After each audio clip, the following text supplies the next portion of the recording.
The Isha prayer will be performed in congregation just after the lecture, which should be around 7:30.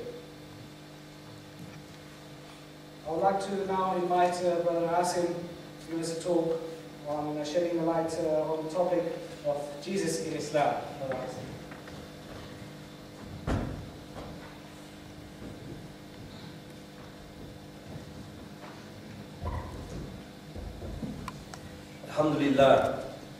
Alhamdulillah Rabbil Alameen. Wassalatu wassalamu ala ashrafil mursaleen. Khatam al-anbiya wa rahmatul lil alameen. Sayyidina wa habibina wa shafi'ina wa maulana Muhammad wa alihi wa sahbihi ajma'een. Amma ba'd, assalamu alaikum wa rahmatullahi wa barakatuh. What I said in Arabic to begin with, roughly translated and paraphrased, is all praise and thanks and glory be to God, Allah. May the peace and blessings of Allah be upon His final and noble messenger, Muhammad, peace be upon him. I then greeted you all with the universal Islamic greeting of peace be upon you all, assalamu alaikum wa rahmatullah. Okay. Tonight's topic of Jesus in Islam. A very important and very crucial topic at this juncture in our history to understand the status, not just for non-Muslims, but Muslims themselves are not fully aware of the status and the meaning and the true message of who Jesus or Isa alayhi salam is in Islam. But before I go on to the subject itself, just by way of warming you all up a bit, because you look a bit tired, it's been a long, I was going to say a long day of lectures, but you're all students, so I know I was once a student. There's no such thing as a long day, you're all dossing about, aren't you? Isn't it? I can see all the smiles. Yeah, I got up about 5 minutes ago. Breakfast for most students is after dhuhr, lunchtime. When you get into the real world of work, it's different. I'm casting aspersions. Okay, I want to begin just for a few minutes to set up some ideas about what Islam is.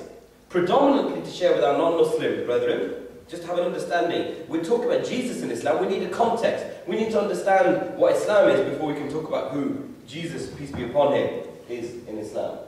So that first slide is called No Input Detected. And I don't know exactly what that means. So I'll do a little tap dance while they sort that out.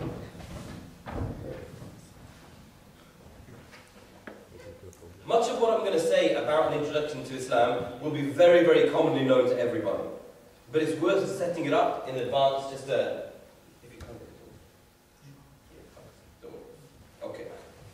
I'm not really a techie, so I prefer just to speak instead.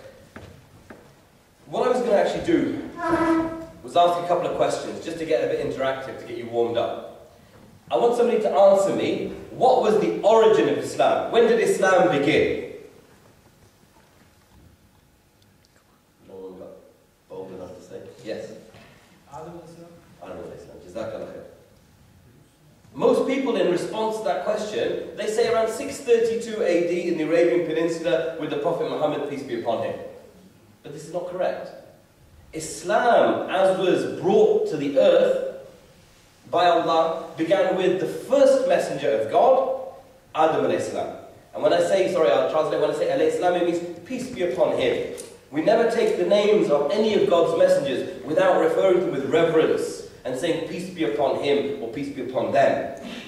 So Adam, the first man, was also the first prophet of Islam, and that was the origin of Islam. Then if I ask you, what is the link between Islam, Christianity, and Judaism? Another question, different answer. Somebody else hand up? You're a shy audience, aren't you? Yes, sir. They're all sent to direct the humanity towards the right direction, towards the right purpose of living. And who was sent? Sorry? Who was sent? They believe in the same God. Yeah? They believe in the same God. Thank you. Okay. Very often when people aren't aware, believe it or not, in this day and age, there are so many misconceptions about Islam, people aren't even aware. We share the lineage of prophets between the three religions. Christianity, Judaism and Islam have a lineage of prophethood that we all share. Beginning with Adam alayhi salam, the first man, Adam. Going through a lineage including, amongst others, Noah, peace be upon him. Moses, peace be upon him. Abraham, peace be upon him. David, peace be upon him, Isaac, Ishmael, etc., etc., Jacob, etc., etc. Jesus Christ, peace be upon him. And the final and seal of the prophets is Muhammad sallallahu alayhi wa sallam. Peace and blessings be upon them all. So we share a lineage of prophethood, chronologically. Where the differences occur in modern times is that for the Jewish faith, the chronology of prophethood ended with Musa alayhi salam, Moses, peace be upon him. For the Christian faith, the finality of messengerhood ended with Isa alayhi salam, Jesus Christ, peace be upon him. And for Islam, it encompasses all those that preceded and includes the final and last seal of the prophets, the last messenger, Muhammad sallallahu alayhi wa sallam.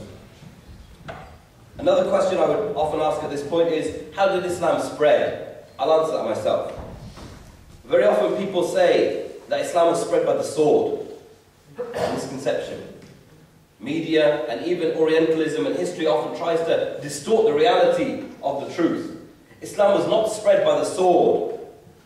Islam cannot be spread by the sword. The Quran says quite explicitly, La ikraha fid din. There is no compulsion in religion. You can't hold a sword to somebody's throat and say, become Muslim. Because as we'll see in a moment, Islam, being Muslim, is a state of belief in your heart. It's not the colour of your skin. It's not your country of origin. It's not how long or short your beard is. It is a state of belief in your heart.